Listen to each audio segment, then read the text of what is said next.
สิไปไสเลยนี่นะ โอ้ผมจะไปเที่ยวอยู่พัทยา ไปเที่ยวพัทยา ครับผม ไปหาไผล่ะ ผม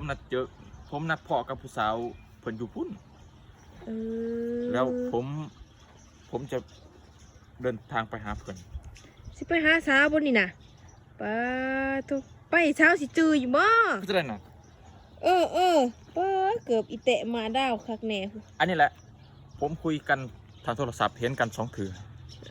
ยังแค่2 เทื่อ โทรเห็นนานแล้ว ผมถึกใจแล้วผม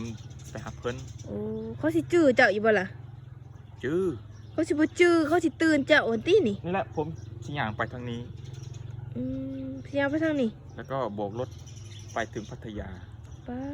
ต้องซื้อใส่แว่นตาซะมางามแต่ อยู่ตลาดนัดเช้า อืม แต่งตัวเถขนาดเลยทุกคนเอ้ยบ่สุกพอจีไปหาสาวอยู่พัทยาเพิ่นว่านัดสาวไหวบ่งามปานใดล่ะสาวค่ะ โอ้เธอสวยมากเลยนะ บ่จะปีล่ะ เธออายุ20 ปี เออสิไปจังไดล่ะนี่นะ ผมจะย่างไปทางนี้ จะไปทางนี้ ครับผม ว่าเห็นบอกไทยแต่เฮิงปานใด โอ้ย ล่ะ ผมนัดพ่อกับเพื่อน2 มื้อแล้ว แต่ว่าผมยังไม่เดินทาง เออ เธอบอกว่าไปพ่อกันอยู่พุ่นพัทยา ได้อีหยังในธงไปหอไปพุ่นน่ะ